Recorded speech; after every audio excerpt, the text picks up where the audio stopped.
muchas veces se elevan las cosas presuponiendo algo que no lo dejan sentado y te falta. Claro.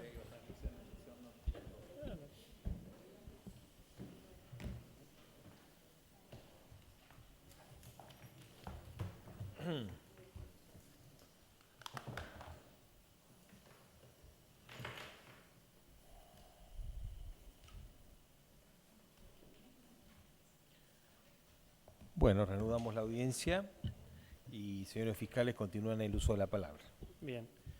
Bueno, continuando el relato, ya hicimos una acabada descripción de los hechos por los que fuera elevada esta causa a juicio y la calificación legal provisoria escogida por el fiscal instructor.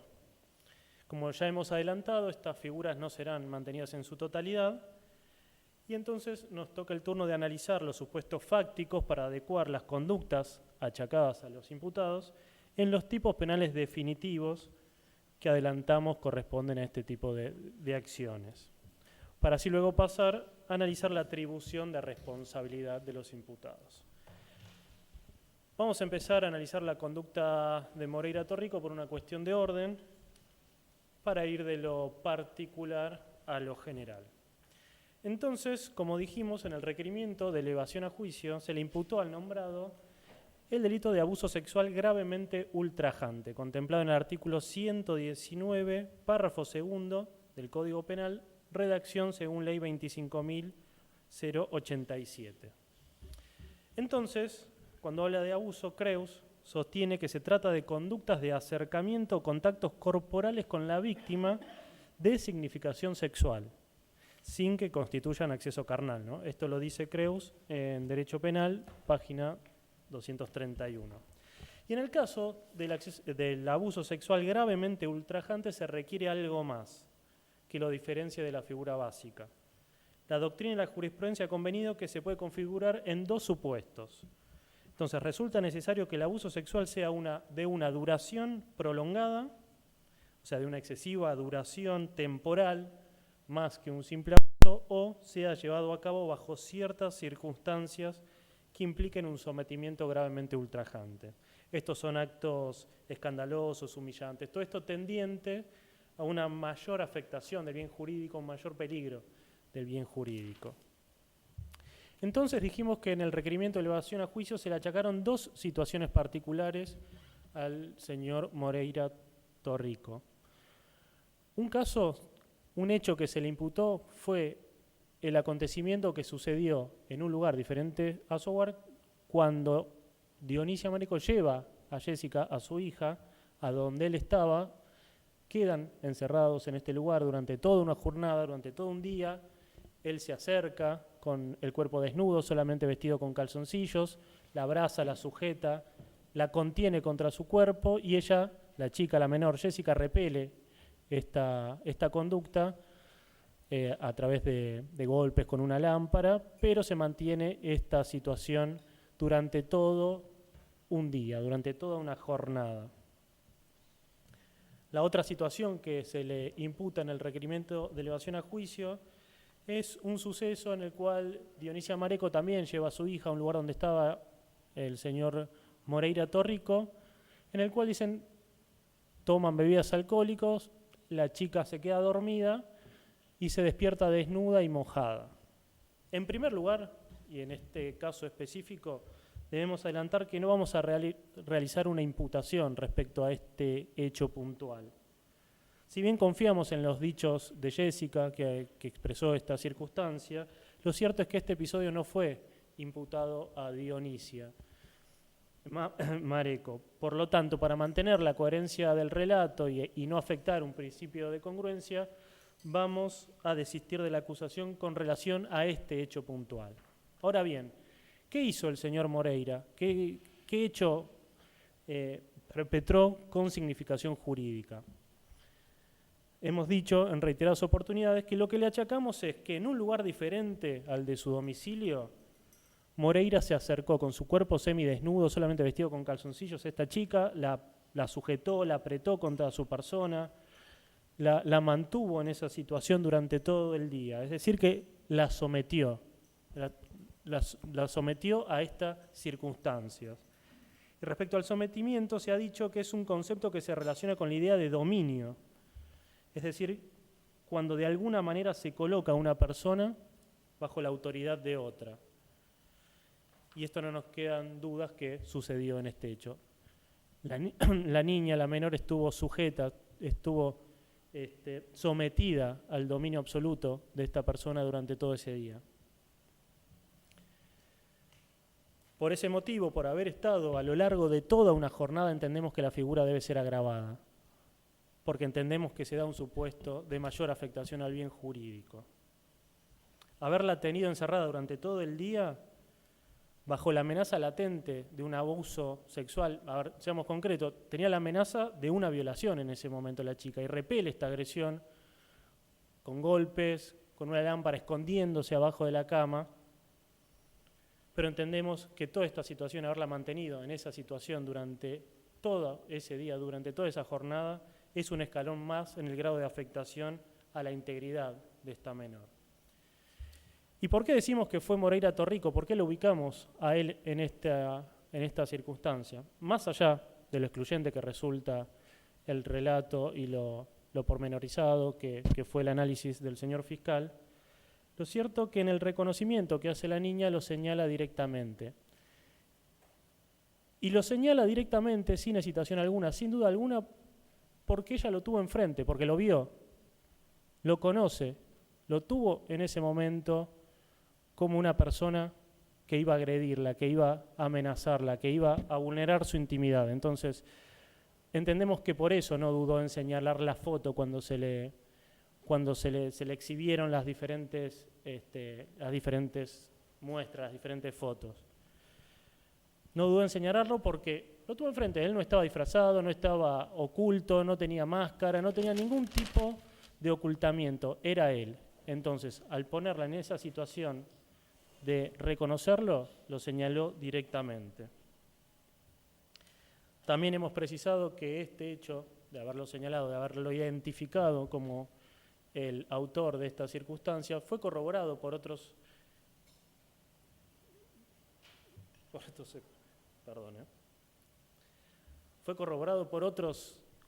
medios de prueba. Hemos escuchado a Hilda Bobadilla, que confirmó. Dimos especial importancia a los gritos que propinó el padre al momento de acercarse al domicilio de Hilda, gritándole que sos la puta de Pampita. Esto ya nos hemos explayado. Circunstancia que también fue ratificada por Hilda y por su marido Florentín en diferentes oportunidades y sedes judiciales. También tuvimos ocasión de escuchar a la licenciada Cecilia Noli, quien relató que Jessica siempre mantenía el mismo discurso. Dijo que le contó Jessica que había ido a la casa de ciertos señores quienes le entregaban dinero a su madre y le comentó específicamente que esto había sido en la casa de Pampa, relató la licenciada Noli. También lo dijo la licenciada Molinari. Ella habló de 5 personas que habían abusado de ella y especificó que la niña le dijo, o solo identificó a 2 personas puntualmente, a Reinaldo y a Moreira.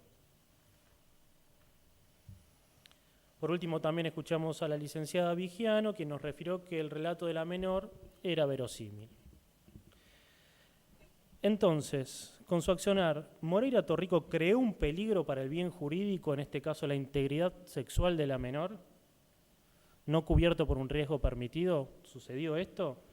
Creemos que no hay que ahondar demasiado para concluir que de ninguna manera existe una justificación para que un adulto, una persona grande, se acerque desnuda a una niña de 11 años en un ámbito de encierro, ante la negativa de esta chica de estar ahí. ¿Cómo podría fundar en derecho una justificación para este hecho puntual? ¿Existe alguna justificación para esta circunstancia? Claramente entendemos que no.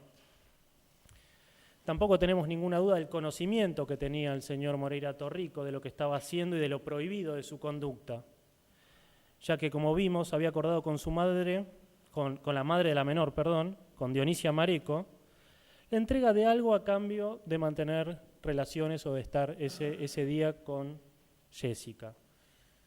En este sentido, tenemos que valorar lo dicho por Molinari, quien al entrevistar a la menor, a Jessica, en el hogar Michelina, se escuchó que ella le dijo que había visto cómo el señor Moreira Torrico le entregaba a su madre una caja con dinero, con un celular y con una tarjeta de crédito.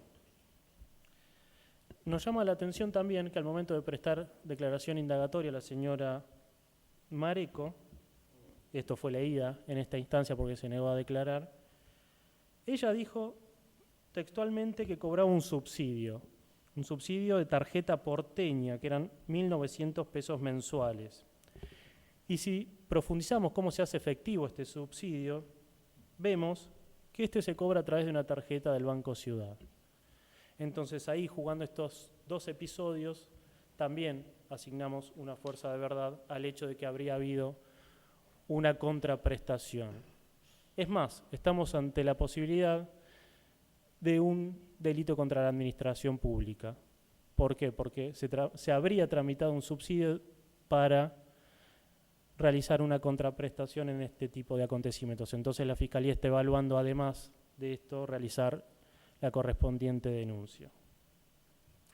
Más allá de ello, y volviendo a la conducta del señor Moreira Torrico, no podemos o no advertimos ningún tipo de error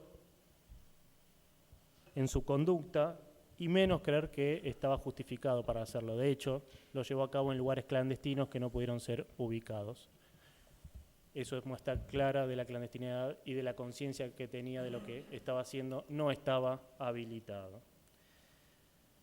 De hecho, él estuvo encausado por circunstancias parecidas en la causa con la otra hermana, con Marisol, pero bueno, allí por cuestiones de la Administración de Justicia no tuvo reproche penal, pero sí atravesó un proceso y por lo tanto, y él dijo tener conciencia de ese proceso cuando declaró en esta sede. Por todo lo dicho, sin advertir ningún tipo de error que elimine la conducta y la tipicidad, la entendemos acreditada. Además, no advertimos ninguna causal que elimine la antijuricidad de su accionar y por lo tanto tenemos configurado un injusto penal. Y este injusto penal también se lo reprochamos, ya que tenemos por acreditado la plena capacidad que él tenía y no advertimos ningún tipo de error exculpatorio que no permita achacarle esta conducta. Por lo tanto, el delito de abuso sexual gravemente ultrajante lo encontramos configurado. Ahora bien, también le imputamos el delito de haber promovido la corrupción de Jessica Lescano Mareco. Sobrada doctrina y jurisprudencia sostienen la existencia de un concurso ideal entre ambas figuras, ya que ninguna de ellas agotan el total del injusto. Así lo dice Núñez en el Manual de Derecho Penal, D'Alessio también en el Código Penal comentado, lo ha resuelto la Corte Suprema de la Provincia de Buenos Aires en una causa número 66.349, la Cámara de Casación Penal, Criminal y Correccional, la Sala Cuarta, en la causa 40.857, entre otros pronunciamientos. Entonces, nuestra legislación penal en su artículo 125 sanciona al quien promoviere o facilitare la corrupción de menores de 18 años, aunque mediare consentimiento de la víctima. Pero ¿cuál es el bien jurídico cuya ofensa se sanciona? Acá D'Alessio nos lo dice específicamente, que lo que se castiga es la interferencia en el proceso de formación de la sexualidad o el normal desarrollo de ella. Cuando se sostiene que la ley tiende a tutelar el normal o sano crecimiento sexual y castigar como corrupción los actos que ponen en peligro dicho desarrollo, solo se dice lo correcto si se interpreta que lo que se reprime es la influencia o interferencia negativa en el libre crecimiento sexual de las personas, mediante la realización de prácticas sexuales que tengan la capacidad de pervertir o depravar sexualmente a la víctima. Esto lo dice D'Alessio en el Código Penal comentado. Entonces, el limpio, pasando al limpio, ¿qué es lo que se afecta? Lo que se afecta es el libre desarrollo de la sexualidad. Es la libertad de elección. La acción debe tener la entidad suficiente como para afectar la libertad de escoger de la víctima, de escoger con quién relacionarse en el ámbito sexual. ¿Y cómo se vulnera este bien jurídico? advertimos que el tipo penal reprime dos acciones diferentes, la de promover y la de facilitar la corrupción. Y acá también han habido críticas al tipo penal diciendo que puede afectar la legalidad, puesto que es un tipo abierto que debe ser cerrado por el intérprete. Y a modo de ejemplo, podemos citar lo que explica Gabriel Nardiello, diciendo que parte de la doctrina señala que promover significa engendrar en el menor la idea de ejercicios de prácticas corruptas. En todos los casos, la iniciativa debe partir del autor en forma mediata o inmediata, mientras que facilitar, que es la otra acción, es poner a disposición la oportunidad o los medios para que el sujeto pasivo se corrompa.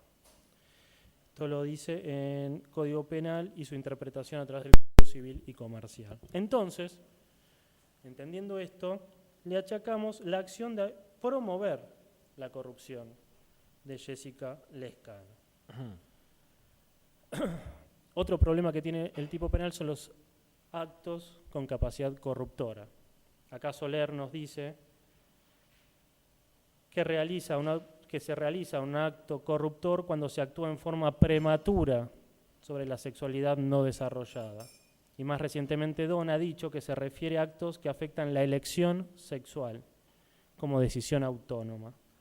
Precisamente se afecta el derecho de no sufrir interferencias por parte de terceros en cuanto a su bienestar psíquico y moral y adecuado proceso de formación sexual.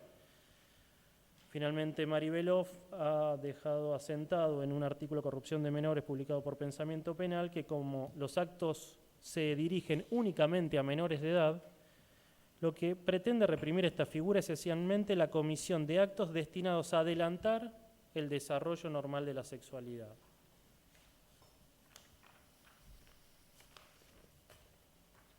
Entonces, pasando al limpio y volviendo al caso que estamos analizando, la conducta que le estamos reprochando a Moreira Torrico es la misma que describiera cuando se imputó el delito de abuso sexual gravemente ultrajante, pero con ciertas particularidades que exige el tipo penal específico. Entonces le imputamos ese avasallamiento a la niña, ese mantenimiento durante toda la noche, ese sometimiento que tuvo capacidad suficiente para crear en la niña una conciencia de que estaba siendo afectada su integridad sexual. El contenido sexual de su conducta también lo tenemos acreditado. Esto lo dijo claro Jessica Lescano cuando declaró que él quería tener relaciones sexuales. Lo dijo cuando declaró en cámara Gesell. Él quería tener relaciones, dijo específicamente. Además, aclaró que también le había dicho cosas que supuestamente la madre le había dicho que a ella le gustaba, siempre con contenido sexual. Entonces la menor tuvo conciencia de lo que estaba pasando, de esta situación que estaba viviendo, y repelió este acercamiento que estaba realizando Moreira Torrico. Se negó a tener relaciones. Entonces nos preguntamos si hubo resultado o no hubo resultado. Y acá se dice que el tipo penal no exige más resultado que la simple realización de un acto con capacidad corruptora. Esto lo relata Fontán Balesta en el Tratado de Derecho Penal. También se dice que se ha impuesto que la víctima tenga la posibilidad de ser afectada con la conducta con entidad corruptora. Esto lo dijo Mari Belov en el artículo que mencioné anteriormente. Y además, toda vez que no se trata de tipos de resultado, no será necesario que la víctima alcance el estado de corrupción para lograr la consumación. Bastará la realización de actos tendientes a su logro. En cuanto al daño psicológico, no resulta un extremo requerido por el tipo penal, y esto ya lo ha dicho la diferente jurisprudencia y la doctrina especializada, Bayún Zaffaroni, y también se ha expedido en este sentido el Tribunal de Casación Penal de la Provincia de Buenos Aires en un fallo del año 2002. Entonces, en claro, como se trata de un delito de peligro, basta con que el autor realice aquellos actos repudiados como idóneos para corromper. ¿Y lo hizo? Claro que sí. Concretamente, advertimos que el accionar de Moreira Torrico, y también, como expondremos más adelante, el de Dionisia Mareco, afectó la libertad de elección, de elección sexual de la niña Jessica Lescano Mareco. Ella vio vedado para siempre la posibilidad de escoger con quién relacionarse sexualmente, fue obligada a atravesar estas situaciones y relacionarse en el terreno de la sexualidad con personas que ella no quería. Se le impuso con quién, dónde, cuándo, en qué momento, bajo qué circunstancias debía tener algún tipo de relación sexual. Se le impuso, lo dijimos, y lo tenemos esto acreditado por los dichos también de la licenciada Molinari cuando relató que la menor le comentó que la madre le había dicho que tenía que tener relaciones porque estaban atravesando problemas económicos. Entonces tenemos un acto corruptor, en este caso, que es tenerla encerrada, acercarle el cuerpo desnudo, mantenerla en esta situación por un periodo largo de tiempo, decirle improperios al oído con connotación sexual. Tenemos una capacidad de comprensión de ella porque dijo muy claro cuando le respondió a su madre que no había tenido relaciones con él, porque no era una puta. Sabía entonces lo que significaba esta situación.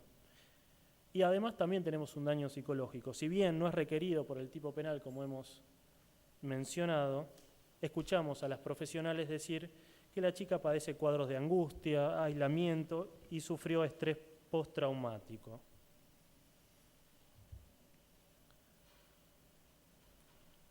Ahora bien, en cuanto al aspecto subjetivo de esta conducta, tenemos acreditado que el señor Moreira Torrico tenía pleno conocimiento y voluntad de realizar este acto con capacidad corruptora, es decir, que tenía toda la intención de realizar, de corromper a la menor, de someterla a prácticas sexuales. Y sabía plenamente que era menor de 13 años. Es más, sabía que tenía 11 años de edad por la asiduidad y familiaridad que tenía con el entorno de la menor, con la mujer. Hemos dicho en su momento que él había sido el que se había comunicado con el juzgado para decir que la señora Mareco no iba a poder concurrir por problemas físicos. En este sentido no advertimos ninguna causal que elimine la antijuricidad de su conducta y por lo tanto entendemos que el injusto penal queda corroborado. En cuanto a la atribución de responsabilidad, también creemos que el señor Moreira Torrico era plenamente capaz en ese momento y no vemos ninguna causal que elimine la culpabilidad de sus actos. Por lo tanto, el delito de corrupción de menores lo tenemos por acreditado. En cuanto al grado de participación, entendemos que concurre como coautor penalmente responsable, ya que siguiendo la teoría del dominio del hecho, se evidencia una división de roles entre él y la señora Dionisia Mareco. Él cumplió el papel de llevar adelante esta práctica con contenido sexual. Tuvo el dominio pleno de esa situación en el cual quedaron encerrados con la menor. Allí se realiza la conducta con plena capacidad corruptora. Ahora bien, esta conducta también tiene un agravante, el agravante de que la niña era menor de 13 años y él sabía esta condición como ya lo hemos especificado. Además, efectivamente tenemos acreditado que era menor por la partida de nacimiento que obra Fojas 242 del Principal.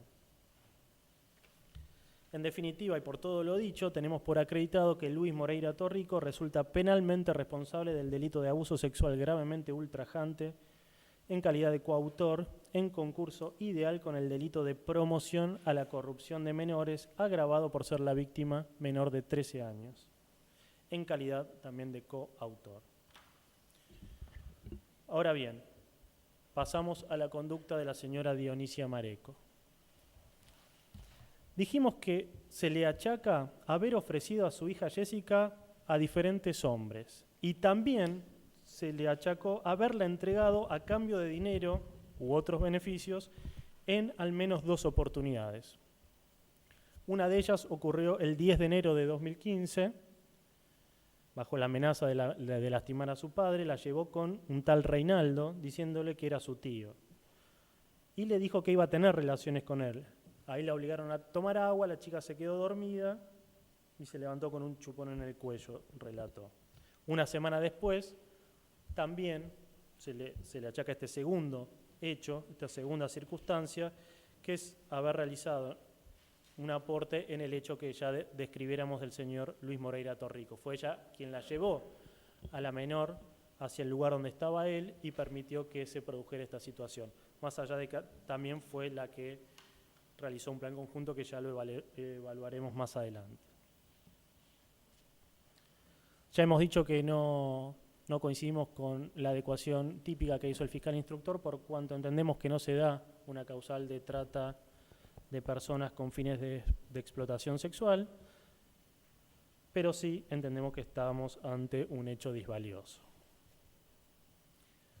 Creemos firmemente que tenemos plenamente corroborado que la conducta se adecua a la figura de promoción a la corrupción de menores, contemplada en el artículo 125, en calidad de coautora en concurso ideal con el delito de abuso sexual gravemente ultrajante, también en calidad de coautora. Con esto, ¿se afecta la congruencia? Creemos que no se afecta. La figura de... A ver. Sí, está bien. La figura de trata de personas es un supuesto más amplio que contiene conductas como ser un abuso sexual y también la corrupción de menores. El hecho que se le imputa es haber ofrecido y entregado a su hija a diferentes personas para que mantengan relaciones de este tipo. Entonces el voto del juez Zaffaroni en el fallo Luna Javier de la Corte Suprema es claro cuando asienta que es criterio de la Corte, en cuanto al principio de congruencia, que cualquiera sea la calificación jurídica que en definitiva efectúen los jueces, el hecho que se juzga debe ser exactamente el mismo, que fue objeto de imputación y debate en el proceso, es decir, aquel sustrato fáctico sobre el cual los actores procesales desplegaron su necesaria actividad acusatoria o defensiva. Fallos 329, 46, 34. Es decir, que es el mismo suceso, pero con un nomen iuris diferente. Ya en el análisis de la figura, hemos dicho que se contemplan dos acciones, la de promover y la de facilitar. Entonces, ¿qué hizo específicamente Dionisia Mareco? Tenemos acreditado que hizo. Una primera conducta fue ofrecer a su hija, Jessica, a hombres mayores de edad que se acercaban a su puesto de venta de choripanes. Jessica dijo que esto empezó el 10 de enero, cuando su madre comenzó a traer señores borrachos que los entraba en la casa. Ya describimos esas circunstancias. También dijo que los mostraba, que la ofrecía, que ella sentía vergüenza. Ya hemos hablado al respecto. Esta fue una conducta. La otra conducta fue que en al menos 2 oportunidades llevó a su hija para realizar prácticas sexuales con hombres mayores de edad. Una fue este episodio con el tal Reinaldo y la otra fue el hecho que le imputamos también a Moreira Torrico. ¿Y cuál fue el resultado de estas conductas? Estas prácticas, estos ofrecimientos, este manejo indebido de Jessica fueron conducentes para que se concretaran las prácticas sexuales prematuras y realizadas en contra de la voluntad de la menor. Y claramente esto tuvo virtualidad suficiente para generar la conciencia de la menor que estaba ante hechos que querían afectar su integridad sexual. Volvemos con el hecho de que Molinari nos dijo que la madre le había comentado que tenía que realizar estas prácticas porque tenían problemas de dinero. La propia niña en su primera declaración dijo que se dio cuenta que la madre la estaba ofreciendo cuando fue a la casa de Reinaldo. Ahí su madre le dijo que iba a tener relaciones, a lo que ella contestó que no, que era chiquita, dijo en ese momento. Además, en el episodio que describiéramos con Moreira Torrico, cuando su madre se acerca a abrir la puerta, cuando es ella la que se dirige a ese lugar y le pregunta si había tenido relaciones, ella le dice que no era como ella, que no quería ser como ella y que por eso no había tenido relaciones sexuales y sale del lugar corriendo. Estas son muestras claras que evidencian la negativa que tenía la chica a realizar este tipo de prácticas, a pesar de que fue impuesta a atravesar estas circunstancias. Fue obligada a estar en esos lugares. Y fue obligada por Mareco, principalmente, como sujeto activo. Fue ella la que la llevó, la obligó a mantener este tipo de relaciones con diferentes personas. Es ella la que creó un peligro para el bien jurídico que estamos tratando. Es decir, que ella afectó directamente, Dionisia Mareco afectó directamente la libertad de elección sexual de su hija. Ella le dijo lo que debía que hacer, era lo que quería hacer la madre, no lo que quería hacer la hija. La madre fue la que la obligó a estar en esos lugares con estas personas. Y también no podemos obviar que no solo Dionisia Mareco fue la que promovió este estado de corrupción, sino que lo mantuvo hasta el día que fue detenida. Recordemos que el magistrado de la instancia anterior, al decretar la prisión preventiva, la fundamenta a los efectos de impedir que la madre influya en la etapa evolutiva que estaba atravesando la niña. Esto está a fojas 365 vueltas en el auto de mérito.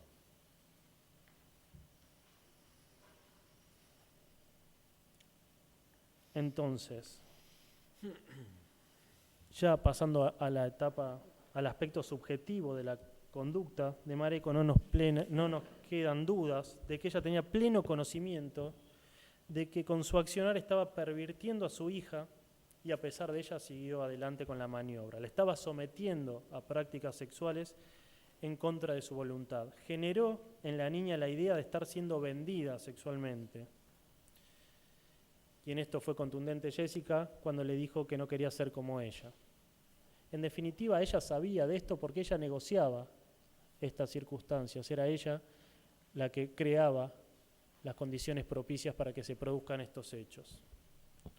En este sentido, no advertimos ningún tipo de causal que elimine la antijuricidad y, por lo tanto, el injusto penal lo tenemos por acreditado. En cuanto a la atribución de responsabilidad, también creemos que Dionisia Mareco era capaz intelectualmente y no existe ninguna causal que elimine la culpabilidad de sus actos. Y, por lo tanto, creemos configurado el delito de corrupción de menores. Ahora bien, la forma de participación creemos que concurre como coautora penalmente responsable, ya que realiza parte del plan al ofrecerla y llevarla a los lugares donde estaban estas personas mayores de edad que pretendían tener prácticas sexuales con la niña.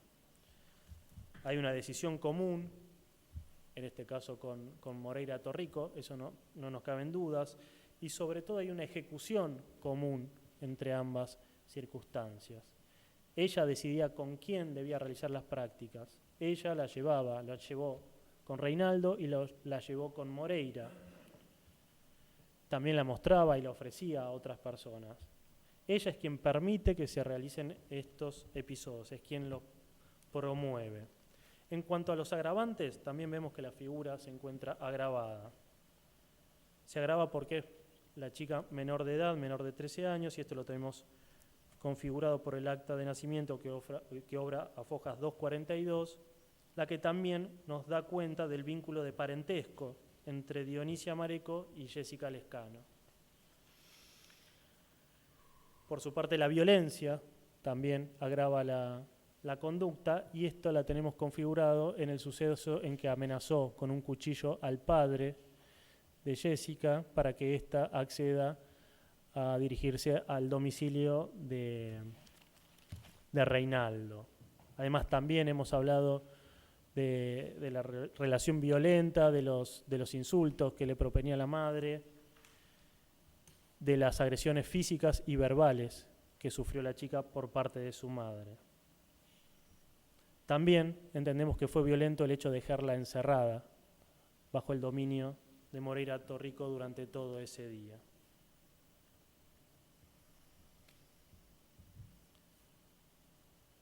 Además de eso, también tenemos por cierto que la nombrada realizó parte del plan en el abuso sexual gravemente ultrajante que antes le imputáramos al señor Moreira Torrico. Esto lo tenemos acreditado, ya que ella fue la que llevó adelante las negociaciones, la entrega de la niña, la llevó hasta el lugar y recibió una contraprestación por esto, por lo que entendemos que también es penalmente responsable. Ella tenía un rol de garante en estas circunstancias. era la madre, era la que la tenía que defender en estas circunstancias, y no solo no lo hizo, sino que la sometió, la expuso a este tipo de situaciones violentas. Y esta circunstancia generó, en este caso, un resultado concreto que fue el abuso sexual gravemente ultrajante propinado por Moreira Torrico. La parte subjetiva también la tenemos plenamente corroborada por lo que venimos diciendo. No podemos soslayar que siempre tuvo conocimiento de que estaba llevando a su hija para que sea sometida a prácticas sexuales, porque fue ella la que lo negoció, básicamente por eso. Tenía pleno conocimiento de lo que estaba haciendo.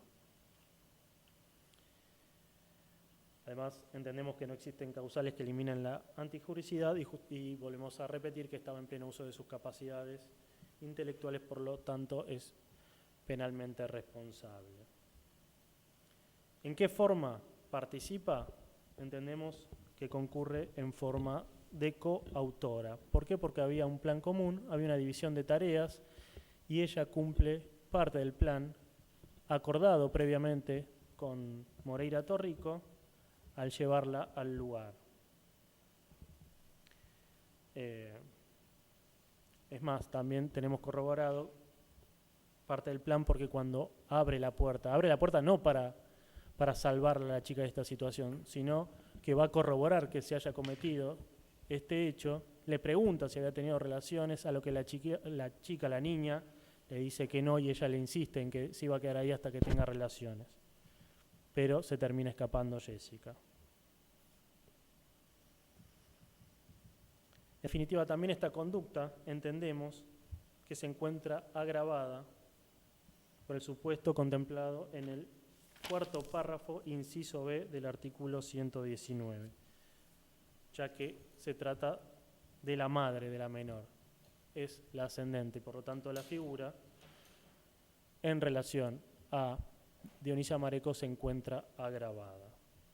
Y si bien no es transmisible esta circunstancia al señor Moreira Torrico, sí debe ser aplicada a la figura que venimos mencionando.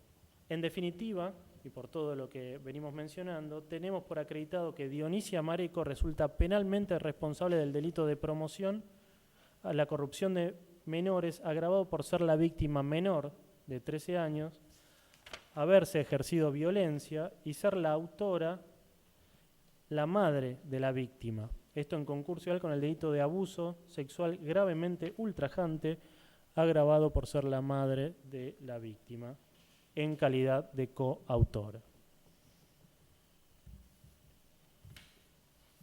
Listo.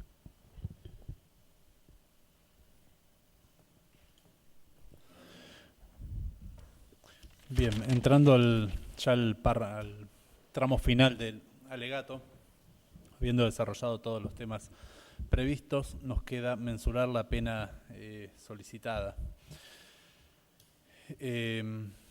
A la luz del principio de lesividad, de constatación indispensable para la consumación delictiva, la Fiscalía entendemos que pudo acreditar la lesión a los bienes jurídicos que están contemplados por los tipos penales de aplicación. Entonces queda analizar la reacción penal en función de las pautas de los artículos 40 y 41 del Código Penal. La escala que tenemos para las figuras penales típicas van, en el caso de Mareco, de 10 a 15 años y en el caso de Moreira, de 6 a 15 años de prisión. La medida de la determinación de la pena es la culpabilidad de los acusados. Esa es la expresión de la gravedad del ilícito cometido. Tenemos como circunstancias personales que nos convencen de ir más allá del mínimo, la mayoría de edad, la edad de estas personas, la experiencia de vida que tenían cada una de ellas, y obviamente esto está valorado en función de la absoluta desproporción respecto a la víctima. En el caso de Dionisia Mareco, nosotros valoramos como circunstancias que resultan atenuantes de la reacción penal que entendemos su sola conducta debería merecer, Hay dos circunstancias que nos parecen de atención. Una es la escasa formación, de educación formal que ella tiene, lo cual sin duda es una dificultad para desempeñarse en la vida, eso lo valoramos como atenuante. Y también el informe interdisciplinario de situación de riesgo del 12 de abril de 2015 de la Corte Suprema de Justicia de la Nación, Oficina de Violencia Doméstica, donde consta que poseería antecedentes de violencia en su familia de origen como testigo y también como víctima de violencia en su infancia. También, por lo mismo que consideramos grave el hecho lo valoramos como una circunstancia atenuante y que sin duda dificulta desempeñarse luego en la vida en sociedad. En cuanto a la naturaleza de la acción, los medios empleados, la extensión del daño, son todas circunstancias que en este caso, en estos hechos, son todos agravantes. En el caso de la madre hay una mayor reacción punitiva prevista por el legislador a partir del vínculo objetivo que está acreditado. Los despliegues de conducta de ambos acusados son amplios, dominio absoluto del hecho han tenido y sobre todo valoramos que han humillado, han sometido, han cosificado a una víctima de muy corta edad a partir de esta desigualdad estructural, han vulnerado su dignidad, la han colocado en situación de desvalimiento y eso nos lleva a analizar como puntos específicos las secuelas de estos hechos. Hemos tenido referencias a una expresión que suele aparecer en estos hechos graves, que es la de estrés postraumático. Me parece relevante hacer una aclaración de cómo surge esta categoría y por qué es tan decisiva al momento de evaluar las secuelas de estos hechos. La categoría de estrés postraumático surge en el ámbito de la psiquiatría a fines de la década del 60, principios de los años 70, cuando vuelven a Estados Unidos de la guerra de Vietnam quienes habían combatido. En ese momento, en el ámbito de la psiquiatría, empiezan a ver que hay una serie de trastornos que no se daban hasta ese momento en otras personas. Y esos trastornos tenían que ver con traumas, con trastornos de sueño, con imposibilidad de procesar esas vivencias de guerra. Y allí se acuña la expresión estrés postraumático, que viene a ser aplicada por primera vez para quienes habían estado expuestos a situaciones bélicas y habían vuelto a sus lugares. Esta categoría empezó a ser difundida y empezó a verse la utilidad que tenía para dar explicación a fenómenos que hasta entonces no lo tenían en el ámbito, insisto, de la psiquiatría. Y en el año 80, es decir, muy pocos años después, para lo que es un desarrollo disciplinario, se da a conocer el Manual de Diagnóstico y Estadístico de Trastornos Mentales, que enuncia en forma definitiva este concepto de estrés postraumático como el concepto que da respuesta, encuadra, conceptualiza las graves secuelas psicológicas de estos actos traumáticos. Decía que en su formulación inicial estaba relacionado con la posguerra y la primera categoría que comprende, una vez que esto se amplía y se empieza a utilizar para otras situaciones, la primera categoría a la cual en 1980 se aplica comprende a mujeres y a niños y niñas víctimas de ataques sexuales y diferentes violencias. Es decir, es el caso paradigmático de estrés postraumático donde incluso se define el concepto por primera vez fuera de aquella situación bélica. Y en ese estrés postraumático está siempre la dimensión afectada, la dimensión del sueño y la alteración de la capacidad de concentración. Y ambas circunstancias han sido referidas en el caso de la víctima. Han habido referencias a que le cuesta dormir, no puede conciliar el sueño y ella misma en persona ha dicho, ahí tengo problemas de concentración, cuando me pongo a hacer la tarea aparecen los hechos, irrumpen. Y la utilidad de este concepto viene dado porque toma de relevancia el dato de que son hechos que nunca van al pasado, están siempre en presente para la víctima y tiene la utilidad de no confundir las causalidades. Son hechos que pueden relacionarse específicamente con cada trauma y en este caso las secuelas están relacionadas con los hechos que son objeto de este debate. Yendo a la calidad de los motivos, es otro punto que tendríamos que valorar. No son todos motivos ruines, cualquiera que uno imagine, si es recibir algo a cambio, si es satisfacer alguna perversión, o el que sea, que uno puede imaginar o deducir de los hechos, son todos motivos bajos. Y si vamos a la naturaleza de la acción, tenemos ahí, encuadramos estas acciones en actos perversos. Voy a citar a Silvia Bleichmar, quien en conferencia de 2007 ha definido lo que es un acto perverso y nos parece que es de estricta aplicación al caso. El abuso es la apropiación del cuerpo del niño como lugar de goce del adulto, sin tener en cuenta el nivel de deconstrucción que se ejerce sobre aquel niño, o niña en este caso, en el cual se está produciendo la acción. El nivel de cortocircuito y de patología que puede generar en el niño o niña el hecho de que el adulto le esté presentando un goce para el que no está preparada la víctima, no tiene resolución. El problema del abuso infantil es que biológicamente y representacionalmente el niño no está preparado para la sexualidad genital. El niño no puede encontrar modos de resolución de descarga que tiene la sexualidad genital del adulto, y allí es donde pierde la posibilidad de resolución y se arma el hecho traumático. Y como también definición de la naturaleza de estas acciones, hemos hablado varias veces y hemos hecho referencia a abuso sexual. Y voy a seguir nuevamente a Eva Giberti, quien hace una apreciación. Dice, el abuso sexual contra niños y niñas no es un problema eminentemente o solo sexual. No expresa nada del orden ni del deseo ni del sexo. Es un mero abuso de poder. Es un ejercicio de poder desmesurado sobre las víctimas. Y lo que caracteriza al abuso es que implica siempre la humillación y el escarnio de quien lo sufre. Y esa, precisamente, es la naturaleza de estos hechos en juzgamientos. Esas son las pautas, entonces, que tenemos en cuenta al momento de mensurar la pena. Paso al petitorio.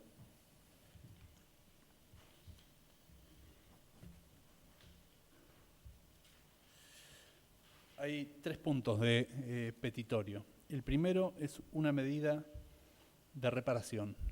La Fiscalía solicita, como primer punto del petitorio, que el contenido de la sentencia, el sentido de la sentencia que dicte el tribunal al cabo de este juicio, se comunique personalmente a Jessica Noemí Lescano Mareco. El propio marco normativo que hemos desarrollado y que ha guiado las valoraciones que realizamos a lo largo de este alegato nos llevan a hacer esta petición particular vinculada a la reparación de los derechos que como víctima tiene. Entendemos que es conveniente, justo y que es acorde a las dimensiones de reparación que pueden tener alguna utilidad específica y concreta para la víctima. Para eso vamos a solicitar, como parte del petitorio, que se la convoque luego de dictar sentencia para informarle de modo inmediato el resultado del juicio. A Jessica la hemos escuchado en Cámara Gesell, hemos hablado con personas que trabajan con ella, que la conocen, y asumimos y tenemos por probada la repercusión que este acto tiene para ella, tal como expresaron esas profesionales. Y este pedido lo fundamos en que Jessica es una niña sujeta a pleno de derecho y debemos evitar, y por eso el sentido de la petición de la Fiscalía, que quede como un objeto pasivo de intervención por parte del Estado, aun cuando la decisión pueda ser la que propicia la Fiscalía. Entonces nos parece que es acorde a su rol en el proceso y acorde también a las reglas de Brasilia que ya hemos invocado, que establece que cuando hay una posibilidad de una explicación clara en un lenguaje sencillo y acorde a la edad, esto asegura o da cumplimiento al principio de inmediación entre la víctima y los magistrados. Y también nos parece que es la mejor definición para darle contenido concreto en esta instancia al interés superior de la niña. Para eso estimamos que podría ser procedente darle intervención a alguna de las instituciones que intervienen o que han intervenido durante el proceso para que la acompañen y pueda realizarse este acto, obviamente sin la presencia de las personas acusadas. Luego, como punto 2 del petitorio, vamos a solicitar que se condene a Dionisia Mareco a la pena de 12 años de prisión por ser coautora, penalmente responsable, de los delitos de promoción de la corrupción de menores agravado por ser la víctima de menor de 13 años, haberse consumado por medio de la violencia y ser la autora madre de la víctima, en concurso ideal con el delito de abuso sexual gravemente ultrajante, agravado por ser la madre también, en calidad de coautora, artículos 45, 54, 119 segundo, párrafo y cuarto párrafo, inciso B, y 125, primero, segundo y tercer párrafo del Código Penal. Y en tercer lugar, solicitamos que se condene a Luis Moreira Torrico a la pena de 8 años de prisión por ser coautor penalmente responsable del delito de abuso sexual gravemente ultrajante en calidad de autor en concurso ideal con el delito de promoción de coautor, en concurso ideal con el delito de promoción a la corrupción de menores, agravado por ser la víctima menor de 13 años en calidad de coautor. Artículos 45, 54, 119, segundo párrafo, según Ley 25087 y 125, primer y segundo párrafo del Código Penal. Con esto hemos finalizado el alegato. Muy bien, lo tenemos presente.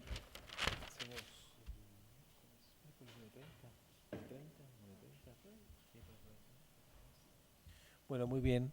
Lo tenemos presente, señores fiscales de juicio, y vamos a pasar al cuadro intermedio para escuchar los alegatos de las defensas para el día miércoles a las 9:30. Así que ahí quedan convocados. El orden de las defensas lo establecen ustedes, si no lo establece el tribunal. Doctor.